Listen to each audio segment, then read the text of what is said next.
Okey? Kamu jangan cari. Tak pernah lagi berlaku soalan satu jawapannya ada di bawah sekali. Tak mungkin. Tak pernah lagi dalam pengalaman saya. Jadi, kita dah tahu dah. Kita dah fokus. Bila kamu dengar apa yang cikgu ajar, cikgu terangkan ni, kamu dah tahu dah soalan satu berada di mana. Dia mesti berada di kawasan petikan perenggan pertama. Dekat ayat pertama, kedua, ketiga, keempat. Itulah. Jawapan dia mesti ada dekat situ. Kemudian soalan nombor dua pula, jawapan dia mesti ada dekat area di kawasan tengah-tengah ataupun di bahagian bawah. Sebab dia soalan nombor dua kan. Soalan nombor satu di atas, soalan nombor dua dia mesti berada di bawah. Inilah kalau kamu tahu tips ni, kamu tak akan takut dan kamu pasti boleh jawab soalan satu dan soalan dua. Kamu kena berada di sini. Kamu kena berada di kawasan soalan dan kamu kena tahu jawapan dia. Okey? Ha, Soalan satu, dua ni pun memainkan peranan. Tadi bayangkan kamu dah boleh baca dengan kuat, jelas, terang. Pentaksir dah menilai kamu. Kemudian kamu jawab soalan nombor satu, kamu jawab soalan nombor dua dengan betul. Sebab jawapan dia ada dekat dalam tu. Kamu jangan risau. Kamu jangan mereka-reka jawapan. Ingat soalan nombor satu dan dua tidak perlu direka-reka jawapan dia. Jawapan dia perlu diambil bulat-bulat dalam petikan. Ya, ingat itu. Dia, kamu tak boleh macam tiba-tiba kamu pergi reka sendiri guna otak kamu. Tak perlu. Okey? Kita pergi kepada soalan tiga. Soalan tiga, ya. Okay, soalan tiga ialah soalan kebat pendapat. Kamu kena bagi pendapat kamu. Kamu kena beri uh, cadangan. Okey, soalan tiga dan empat ialah soalan kebat. Yang ini pula, kamu jangan tercari-cari dalam petikan. Tak akan ada. Saya ulang semula. Soalan satu dan dua, jawapan ada dalam petikan. Soalan tiga dan empat ialah soalan kebat.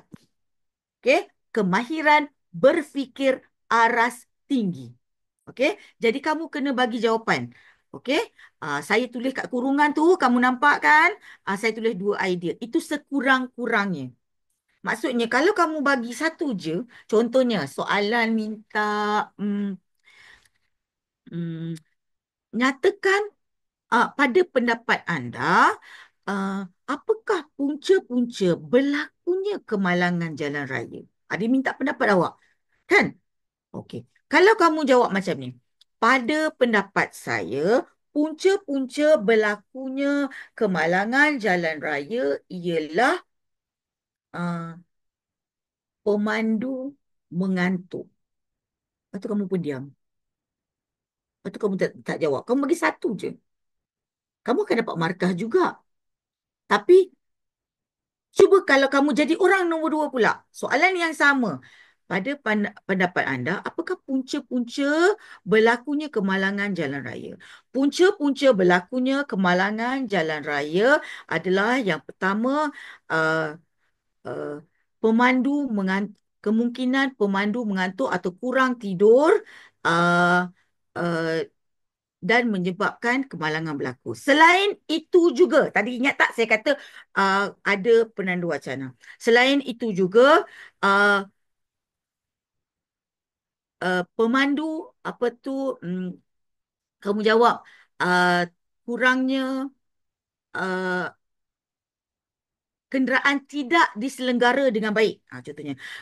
Kedua ialah kenderaan tidak diselenggara dengan baik menyebabkan berlakunya kemalangan jalan raya. Lepas tu kamu bagi lagi idea seterusnya. Uh, seterusnya, uh, pemandu yang suka melanggar peraturan jalan raya. Contohnya memandu dengan laju dan berbahaya. Kan berbeza tu bila kamu bagi satu saja idea uh, berbanding dengan kamu bagi dua atau tiga idea. Jadi saya sarankan beri sekurang-kurangnya dua. Tak adalah kalau macam saya kata dua, nanti kamu kata tak boleh bagi tiga, tak boleh bagi empat. Bolehlah kalau kamu boleh bagi tiga atau empat pandangan, lebih baik. Cumanya saya sarankan jangan bagi satu.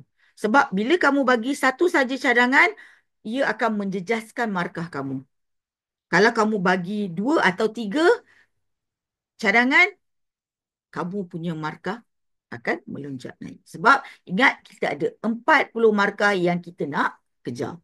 Okey, soalan keempat juga sama, adalah soalan kreativiti ataupun sama juga. Dia lebih kepada soalan kebat dan pastikan kamu beri dua pandangan ataupun dua idea.